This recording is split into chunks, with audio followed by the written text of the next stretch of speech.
This is the early edition, a curated weekday guide to major news and developments over the past 24 hours.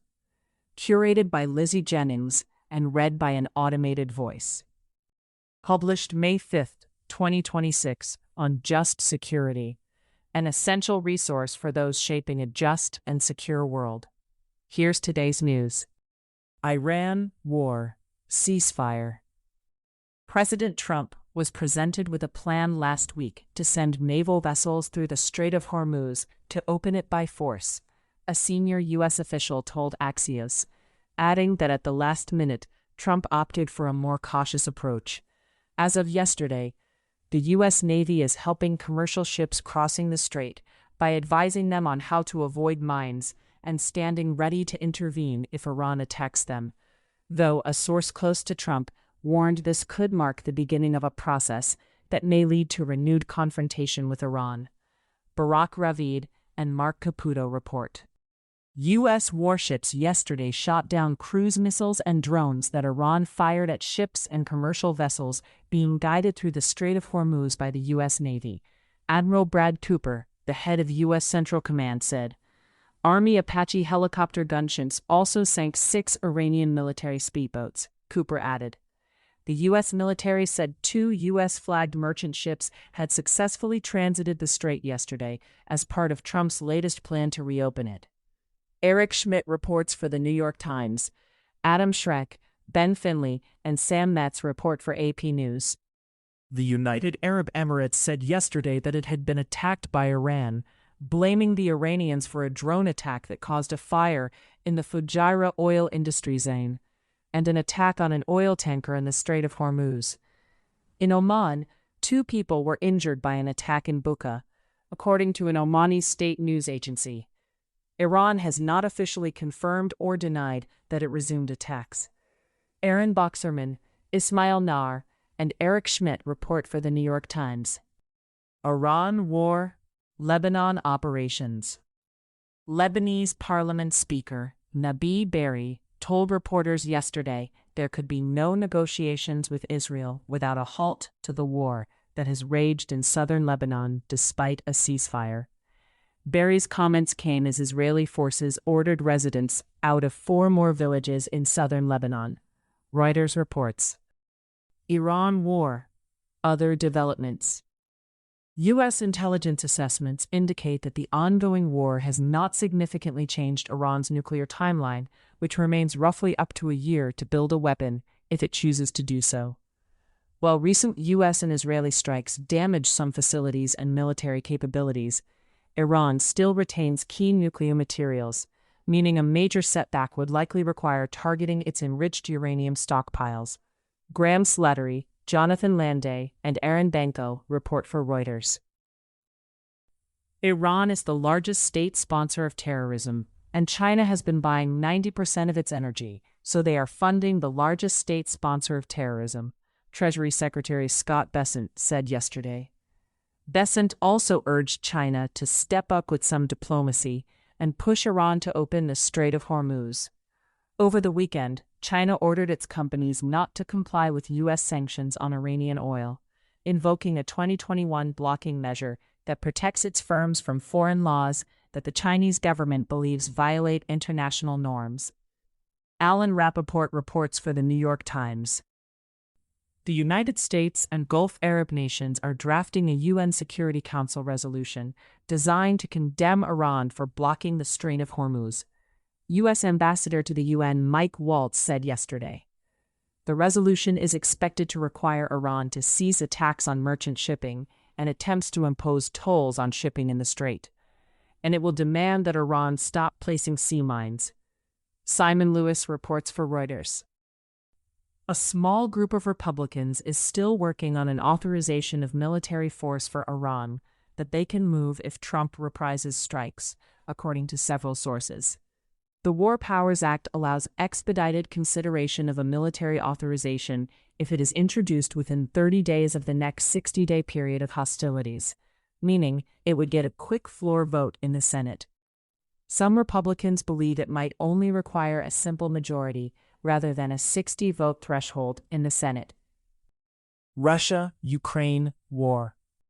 Russian President Vladimir Putin yesterday declared a two-day ceasefire on May 8 to 9 to mark Russia's World War II victory. Ukrainian President Volodymyr Zelensky countered with his own proposed pause in fighting, saying Ukraine would observe its own ceasefire beginning at midnight on May 5. Reuters reports. The United Kingdom yesterday announced sanctions against 35 people and entities involved in recruiting vulnerable migrants to fight for Russia in its war in Ukraine and produce drones for use in the conflict. Reuters reports. Sudanese civil war. The Sudanese government yesterday accused Ethiopia of being behind recent drone attacks on sites including Khartoum Airport and recalled its ambassador. A Sudanese military spokesperson said the government has evidence that 4 drone strikes since March 1 came from Ethiopia's Bahir Dar airport. The spokesperson also accused the United Arab Emirates of some other global developments. Afghanistan yesterday accused Pakistan of carrying out cross-border attacks into its territory that hit civilian areas, killing at least 3 people and wounding 14 others. A Taliban spokesperson said the attacks also destroyed 2 schools, 2 mosques, and a health center. Pakistan's information ministry rejected the allegation on social media, saying that the accusations follow recent firing from Afghan territory into Pakistan. Tech developments. Anthropic is partnering with major Wall Street firms like Blackstone and Goldman Sachs to launch a new company that helps businesses integrate its AI model, Claude, into their operations. Maureen Farrell reports for The New York Times. The Securities and Exchange Commission reached a $1.5 million settlement with Elon Musk yesterday in a lawsuit that accused Musk of breaking securities law during his purchase of Twitter. The SEC had said Musk hid purchases of the social media company's stock in 2022 and did not disclose them promptly, allowing him to underpay when he bought Twitter. The SEC said the settlement was the largest penalty ever for this type of case. Cecilia Kang reports for The New York Times. U.S. Caribbean and Pacific operations. The U.S. military said yesterday that it had struck another boat in the Caribbean Sea, killing 2 men as part of a campaign against people accused of smuggling drugs by sea. John Yoon reports for The New York Times. U.S. Foreign Affairs. The State Department on Saturday revoked visas for several board members of Costa Rica's leading newspaper, La Nación, without providing an official explanation, the newspaper said. In the absence of any explanation for this decision or objective reasons to support it, only one conclusion can be drawn. Its purpose has been to punish La Nación's editorial stance, the newspaper said yesterday. Emiliano Rodriguez Mega, report for The New York Times. U.S. immigration developments. After accepting about 3,000 deportees from the United States in early 2025, China has scaled back its cooperation with the Trump administration to take back its citizens in the past 6 months, a senior U.S. official said. The official added that if China did not increase cooperation, the United States would consider increased cash bonds accompanying visa applications, as well as denying more visas and blocking more entries at the border. Michelle Martina reports for Reuters. ICE staff members used physical force or chemical agents to control immigration detainees at least 780 times during the first year of the Trump administration. A Washington Post investigation based on ICE records has found. The internal daily detainee assault report shows that detention staff used force 37% more times than the previous year. Douglas McMillan, Andrew Bartran, Drea Cornejo, and Luis Meldar report. A federal judge said yesterday that the Trump administration had put her security at risk by posting a patently false allegation that she knowingly released an ICE detainee with an international warrant for murder. She is considering contempt charges after learning that officials from the Justice Department and Department of Homeland Security withheld key information from her about an international warrant.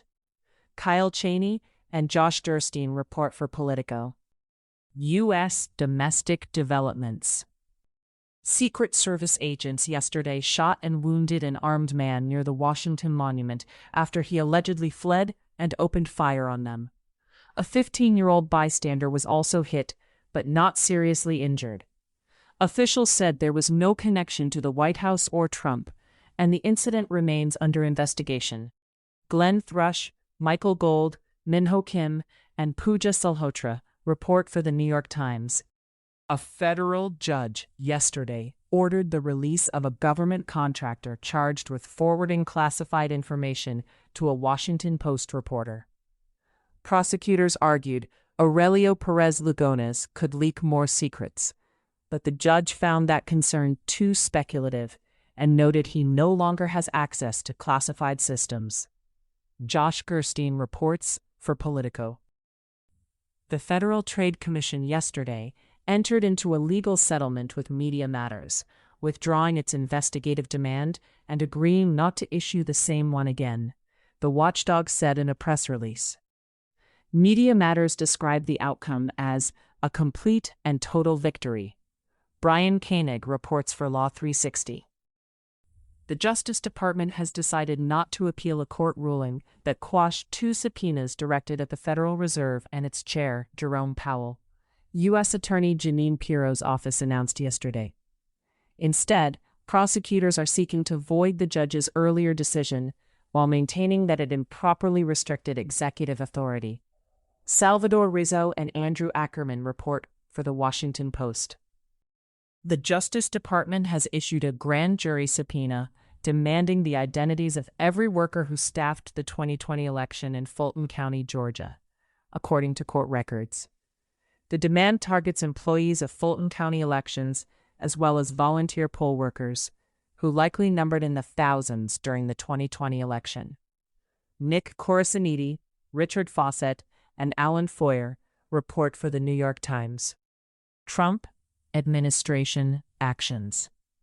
The Trump administration is considering the introduction of government oversight over new AI models, according to U.S. officials and other sources. The administration is discussing an executive order to create an AI working group that would bring together tech executives and government officials to examine potential oversight procedures. The shift comes as the White House wants to avoid any political repercussions if a devastating AI-enabled cyber attack were to occur, sources said. Some officials are pushing for a review system that would give the government first access to AI models, the sources added. Trip Mickle, Julian E. Barnes, Shira Frankel, and Dustin Voles report for the New York Times. The Department of Homeland Security failed to effectively secure smartphones used by staff in its intelligence office, raising the risk of cyber attacks and unauthorized access to sensitive information, the department's inspector general said in a report published yesterday. Madeline No and Hamed Aliaziz report for the New York Times. The Education Department opened an investigation yesterday into Smith College, an all-women's institution in Massachusetts, for admitting transgender women. Jamie Ding reports for AP News. Trump administration litigation. The Supreme Court yesterday restored nationwide access to a widely used abortion medication, mifepristone, in a temporary order, allowing women to obtain the pill by mail. Anne E. Marimo and Pam Bellick report for the New York Times. The Supreme Court also ruled that its decision declaring Louisiana's congressional map unconstitutional should go into immediate effect. Justice Ketanji Brown Jackson opposed the order, calling it unwarranted and unwise. Jackson wrote in her dissent, "To avoid the appearance of partiality here, we could, as per usual, opt to stay on the sidelines and take no position by applying our default procedures. But today, the court chooses the opposite. Not content to have decided the law, it now takes steps to influence its implementation." In case you missed it. Yesterday on Just Security. International crimes and human rights violations against Muslims in BJP-ruled Indian states require urgent action. By Ambassador Stephen J. Rapp. The U.S. shouldn't lose sight of the real terrorist threats. By Michael Jacobson. Hegseth's intellectual purge is an insult to his officer corps. By Ryan Burke. Thank you for listening to Just Security's early edition today, May 5th, 2026. If you enjoy listening, Just Security's analytic articles are also available in audio form on the justsecurity.org website. To stay up to date on Just Security's analysis of law, policy, and current events, go to justsecurity.org, subscribe to Just Security on Substack, and follow us on LinkedIn, Blue Sky, Facebook, Instagram, and Threads.